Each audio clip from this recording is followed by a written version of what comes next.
Ladies, gentlemen and others, my name is Vicky and I'm here today to talk to you about being trans. Firstly, I just want to introduce myself and say that my name is Vicky, my pronouns are she, her, and I am currently studying English and History at University Studies in Bury St Edmunds. But I'm good friends with Mike, who teaches travel and tourism at West Suffolk College, and he's set up a group of students that I'm involved with called the Wellbeing Champions, and I'm the token trans person. I think there might be another trans person on the team, I don't know yet, but he has tasked me to create a series of videos which I'm going to call for now Trans Talks with Vicky. And what I hope for this series to be is a way to enlighten a wider audience, anyone who chooses to watch, about being trans, what it's like being trans, hopefully giving tips and tricks, hopefully calling in the help of other people. I think the idea, and what I hope to do, is just tell you, educate you, and let you know that trans is okay, gay is okay, anything under the LGBTQI+, it's got long now, anything under the Alphabet Mafia banner is absolutely fine, it's okay. If you don't understand it, that's fine, we're here to educate you. So hopefully you can understand it and then grow to love and accept people in your life who are trans, gay, non-binary, pansexual, stuff like that. The main focus is going to be the fact that I am trans. I know trans people, I know non-binary people, and I'm here to educate you and show you that everything is fine. I thought the best way to get started with this would probably be to introduce myself. Yes, I've said that my name is Vicky, my pronouns are she, her, I'm studying English and History, but before we go into anything else trans related, I just wanted to give a rough timeline of my journey as a trans girl, so you can get to know me as a trans person before we go into anything else. I have written down a timeline, but my memory is all out of whack, so things may not be in order. They're in a rough order. We'll go from the list. We'll get there eventually. Hopefully you'll be able to figure things out. Let's dive into it. My name is Vicky. This is my story as a trans person. Just for anyone confused out there, I just want to highlight that I am male to female trans, not female to male trans. I don't know what first impression I give off. I don't know how you're going to look at me and what you're going to assume, but I am a male to female trans person. So, the past, before I became who I am, who I'm growing to be, I will be referring to that person as he, because to me, that is a different entity to who I am now. That person is dead to me. They are a distant memory. I am becoming somebody new, growing into somebody new, and this is my journey from one person to another up to relatively present day. So now that's out of the way, don't know how old I was when this happened, but I remember being between the ages of 6 and 12. Yeah, between the ages of 6 and 12, and I have distinct memories of trying on my mum's heels as a boy, and my dad coming in and finding me and kind of scolding me, kind of being like, what are you doing that for? He didn't really tell me off, he didn't shout at me or anything, because his son was there trying on his mum's heels. Like, that isn't a normal thing unless your son grows up to be like a gay icon or trans or gay. I don't think that's a normal thing. But I have distinct memories of trying on my mum's heels. The next thing is in the same bracket of between the ages of 6 and 12, and that was When I watched Harry Potter and the when I watched Harry Potter and the when I watched Harry Potter and the Goblet of Fire, and that scene where Hermione comes down in her Yule Ball dress, I say that is my gay awakening, because I remember sitting there watching it, being so transfixed by this woman, and being in love. I guess you could say that Hermione Granger, Emma Watson, was my first ever crush. I say that was boy me, past me, realising that I like women. Considering I am now a bisexual trans girl, I guess you could say that was my gay awakening at like 6-7 years old, watching Hermione Granger go down the stairs towards the Great Hall in Harry Potter. A lot of stuff happened when I was 13. The pace is being picked up here. One thing was I realised that as a boy I liked guys as well, and that was something.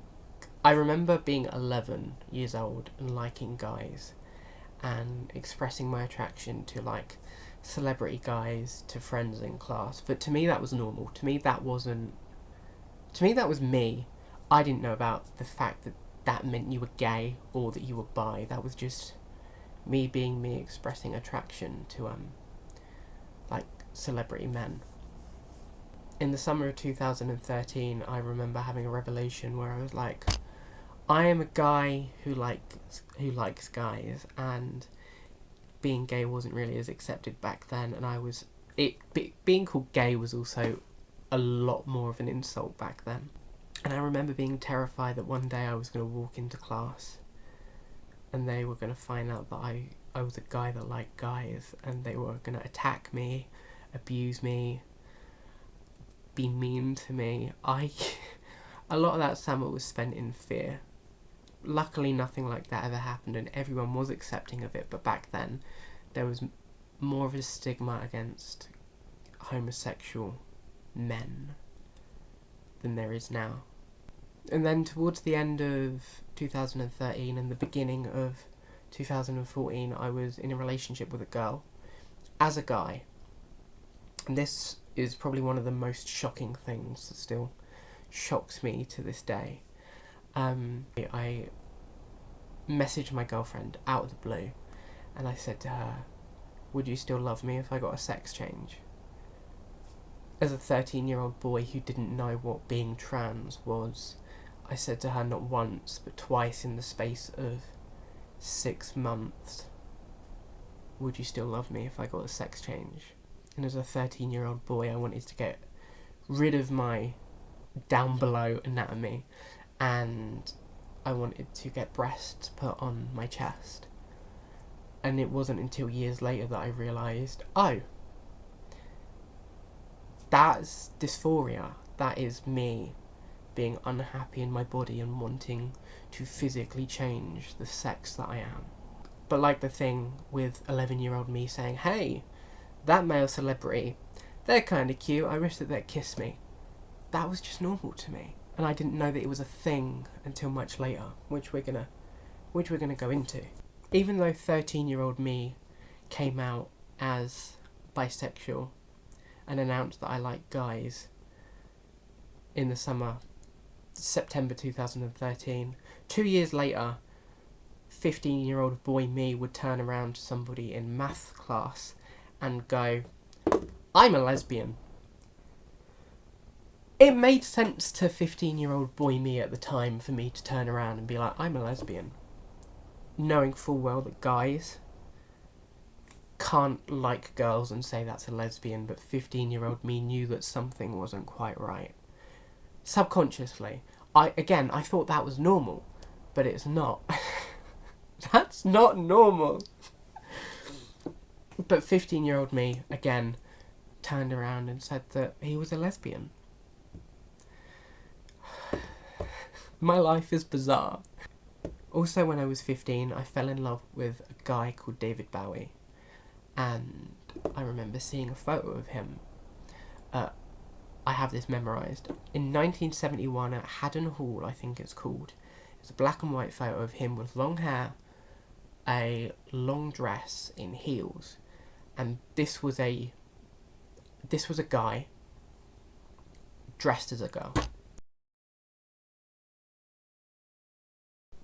15-year-old me saw that photo. Immediately, that was the trigger point where something inside of me was like, okay, something's going on. We are not stable. We are not okay. Within months of seeing that photo, I came out as androgynous. I'm not saying that to discredit anyone who identifies as being androgynous, but that was me becoming aware, coming out as androgynous, thanks to David Bowie and his photo at Haddon Hall. So there was me being androgynous for a while, and also searching for a new name. I don't want to give out my birth name. If you know it, great. If you don't, you're hopefully never going to find out. But at 15, I was also unhappy with my birth name, and I could feel myself turning and becoming somebody who I wasn't born as. So I tried searching and I settled on the name Victor, but something wasn't right with the name Victor. I wanted a girl's version of Victor, so I went to my friend and she recommended the name Vicky, and at 15 I was christened Vicky, so thank you, Shannon. She's never going to watch this, but thank you, Shannon. Around my 16th birthday, I started dating a girl, and I was referred to as Vicky by her friends. They all knew me as a she. Again, didn't know I was trans, didn't know being trans was a thing, but 16-year-old me, to society and everything, was a boy. In my head, I wasn't. To my girlfriend and her friends, I wasn't. Something was going on, but I didn't know what it was quite just yet. But again, I didn't know what it was, but it was normal, and I was living it. And I had a small circle, thankfully, that accepted and ran along with it. So 16-year-old me, as a boy, was called Vicky, and I was a girlfriend. September 2016, I started sixth form, and I met a lovely guy. He is also trans, female to male. Again, didn't know at the time when I met him, but as we got to know each other and started hanging out with each other more, he broached this idea, this concept of being trans to me, and I was like, okay, that's cool, that's interesting. The end of 2017, I started dating another girl whose brother was trans, and by this point I had two very important personalities surrounding me who were both trans guys, and it was just before my birthday in March, my 18th birthday in March, where I sat down with Noah. Everyone was around us. It was noisy in the canteen area of sixth form. Everyone was around us, but at this table it was just me and Noah, and I was so scared, but I made sure it was just us two, and I was like, hey Noah, I think I'm trans.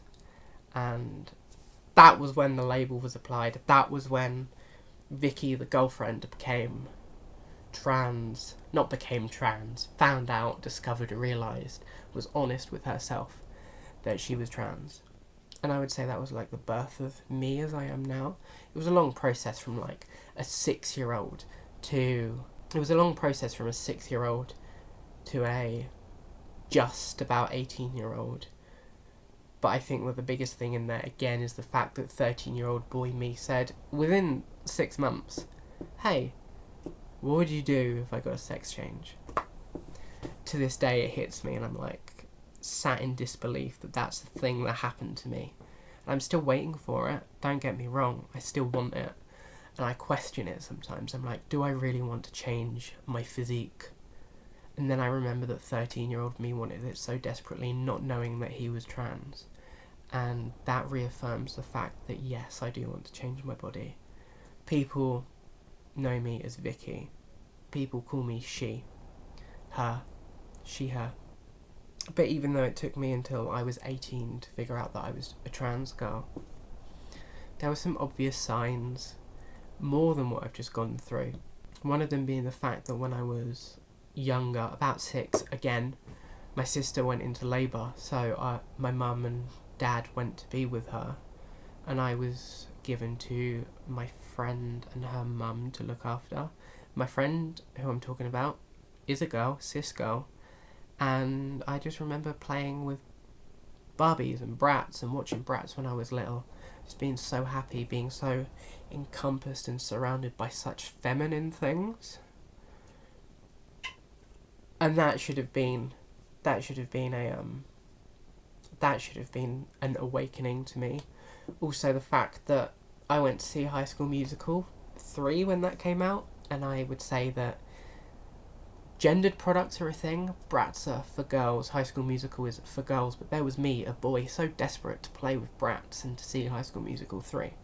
I was breaking through those gender boundaries and expectations, unknowingly doing so because, hey, I'm a trans girl. And another thing linking to David Bowie, everyone that I look up to, I'm really into my music. I mean, I'm wearing band merch right now, but I'm really into my music, and the first musician that I really fell in love with was Michael Jackson. And through my life, since I was 9, I fell in love with Michael Jackson, David Bowie, Prince, Gary Newman, Marilyn Manson, Lady Gaga. There's probably so many more people out there, but they're the ones that come to mind. George Michael as well. There's a picture of George Michael up there.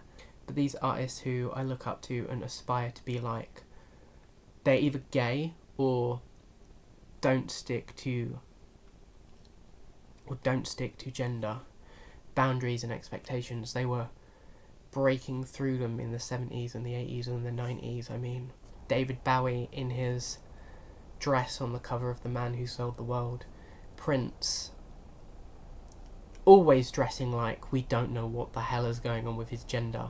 He even made an alter ego called Camille, who was a male-female hybrid, and he pitch shifted his voice and made an entire album under Camille to sound like a girl, just for an experiment. But that is something that really inspires me, the fact that he would always wear heels, he would dress in women's clothes, he would take on the alter ego of a woman. And then there's Marilyn Manson, who on the cover of his Mechanical Animals album dressed up as an alien with breasts. It used to scare me, now it's one of my most favourite things. And then there's Gary Newman, who would dress as an android on Top of the Pops when he was just getting famous with Our Friends Electric and Down in the Park. And then there's Lady Gaga, the infamous controversy. Is Lady Gaga actually a man because of a rumour that went around? And the fact that I look up to all of these people who just break boundaries of gender and are a part of the alphabet mafia, who I've looked up to since years before I knew I was trans. That was another telltale sign that, or should have been, that something's going on with that kid. But that kid got there in the end. That kid is now an adult. That kid is now in uni. That kid has now been talking to you. And that's my story of how I come to discover that I was trans, from a wee 6-year-old boy trying on his mum's heels to a 21-year-old trans person sat talking to you. And I hope that if you're trans or you're not straight and you're watching this as part of the alphabet mafia, this has resonated with you, or it's helped you, or it's given you the confidence to be yourself, because that's what I want to do. I want to be a voice for the voiceless and inspire people like people have inspired me to go out and be yourself. Love yourself for who you are. Don't be afraid, because over my 21 years of being alive, I've come to discover that you only have one life. And make the most of it. Spend as many days as you can being happy with yourself and with everything. With your friends, with your family. Just try your best. Baby steps, one day at a time. If today isn't good, there's always tomorrow. And there's going to be so many more tomorrows after that, and you will get there. It took me until I was 18 to find out I was trans. Only now, as a 21-year-old, am I trying to find out even more about who I am. But in the process, I want to help as many people as I can. And the Wellbeing Champions and Mike and my friends who are also part of the Alphabet Mafia, we all want to help as many people as we can and educate as many people as we can and just show you all that it's okay. It's okay. Struggle. Do all the struggling and then live your life to the best that it can be. But that is the end of episode 1 of Trans Talks with Vicky. Please excuse any problems with the light. Please excuse any noises you have heard externally. Please excuse whatever kind of setup this is, but we've got through it. And I have a whole list of video ideas for me to come back to you, tell you more, educate you more, keep you company if you're sad or you just need that little boost as a trans person or a queer person. It's going to be a fight and it's not going to be easy, but we have each other and community and love is very important to me. So, that is my story and my name is Vicky and I can't wait to come back, talk to you more, educate you more and hang out with you. So on behalf of me, on behalf of Mike, on behalf of the Wellbeing Champions and every other member of the LGBTQI+ community, we'll see you soon. Be strong, be brave, laugh hard, run fast, be kind.